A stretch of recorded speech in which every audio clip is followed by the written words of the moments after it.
Welcome back to Network Africa. Commercial banks in the country have suspended the use of debit cards for overseas transactions.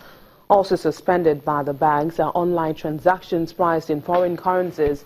In a broadcast message to bank customers over the weekend, lenders say the decision follows the current volatility in the foreign exchange market. The decision is also coming 1 week after the CBN Bankers Committee raised concerns over the manner in which customers violate the $50,000 annual limit for forex transactions. The CEO of Cowrie Asset Management Company, Mr. Johnson Chukwu, joins us now on the program to talk more about this. Mr. Chukwu, it's great to have you on the program. My pleasure. And what comes to mind when you hear a policy like this, especially knowing fully well that many Nigerians make use of their debit cards abroad? Well, what comes to my mind immediately is that Nigerian consumers are being taken out from the global financial system, are being withdrawn or cut off from the global financial system. Given the fact that you just mentioned, Nigerians use their debit cards to make legitimate payments. And those payments are also ways of tracking financial flow by Nigerian businesses and individuals. If you stop the use of Naira cards, it simply means you may have made Nigerians to assume that their local currency is no longer a legal tender in the international community, financial community. And it goes with a lot of challenges. Well, now, you just said that it goes with a lot of challenges. So would you mention some of the challenges, for instance, with regards to businesses? And so would you tell us some of the challenges that would experience with this new directive? Well, one of which is that Nigerians will no longer be able to pay for basic services globally. Take, for instance, if you have to travel out of the country, you need to sometimes sit here and make your hotel reservations. And those reservations will require your debit card. And if your debit cards are no longer valid for international payment, the cards will not work. So it then means that Nigerians can no longer legitimately make reservations for hotels when they are traveling. And unless you are saying Nigerians should stop traveling, because there are several people who have to travel for business and pleasure purposes. Again, there are Nigerians who have subscribed to international magazines, software applications that they use to develop themselves, and they can no longer make payments using their cards. But most importantly, it will expose Nigerians to the risk of carrying cash, because when you travel outside the country and it is known that your country's citizens do not use cards for their payments, it then means that you will be suspected of carrying cash. And one, if you have to make large payments, you are considered as somebody who is doing money laundering. But above all, they could be targets. I mean, there was a time when Nigerians were targets in South Africa when they travel to South Africa because they were expected to carry cash. They could also be targets for robbery. And that will also expose us to additional danger of moving cash around. But they added to the fact that payments made with cash are suspected by other countries as evidence of money laundering. But if you travel to some countries, you won't be able to make basic payments. You can't rent cars in America because they require your credit card or your debit card.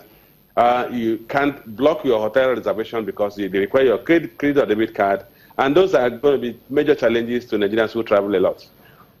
But Mr. Chukwu, don't you think this move will help, at least to a large extent, curb the volatility on the Naira? Well, I think the central bank had set limits previously. We had sometime it was about $300. There was a time it was $50,000, and they kept bringing down the limits. Once you set the limit, you can hazard a guess on what the volumes will be, because you know the number of cards issued out, you know the number of cards on average that travel out frequently. And with that, I mean, they have set limits per annum. Well, do you think that this policy... I don't think it have any material effect on the volatility of the Naira. The Naira needs to be supported. Okay, Mr. Chukwu, we seem to have technical issues there, but we hope to establish connection with him. But in the meantime, doctors in Rwanda could be thinking less how to get blood supply to hospitals in remote areas in the country, and it's all thanks to the use of drones. The nation's challenge in topography has been a huge hindrance to delivering this service.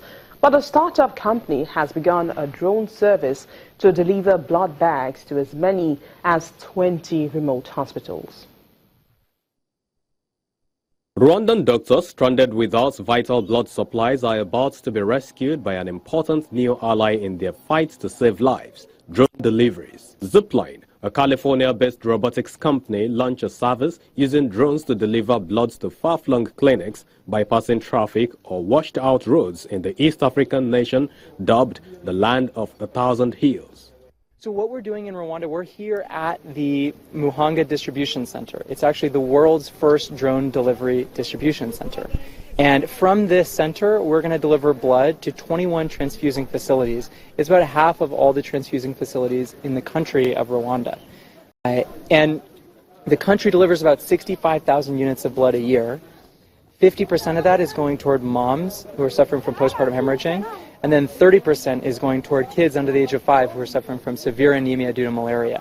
So blood is incredibly urgently needed, and this is a way of getting it to them 10 times faster than we've been able to get it to hospitals in the past. The drones are fired into the air using a catapult, and deliveries are made using a biodegradable parachute.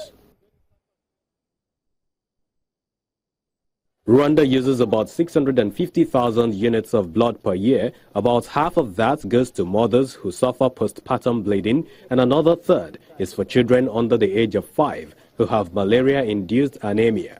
The reason that we're starting with blood is that it's a really crucial medical product and it's very easy for everyone to understand. But our long-term goal is to deliver a whole host of medical products. Things like rabies prophylaxis, vaccines, antivenin, oxytocin.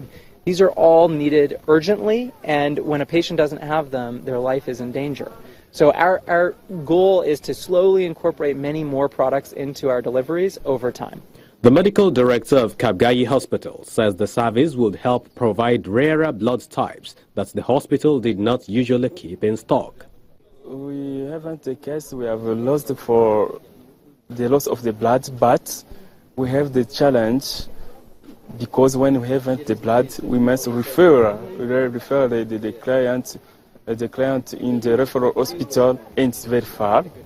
And sometimes when it is the emergency cases, we can lose the life of the clients. The Rwanda scheme is supported by a partnership between Zipline, global logistics company UPS, and Gavi, an international vaccine alliance supported by governments and private donors. There appears to have been a staged attack at a high-security prison in Niger in an attempt to free certain militants. The attackers reportedly tried to lay siege on Kochekale prison but were repelled by the security forces.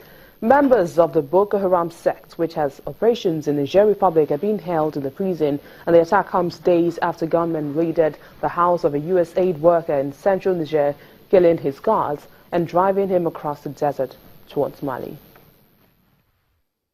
And that's it on Network Africa today. Thank you so much for watching. I am Bisi Adebayo.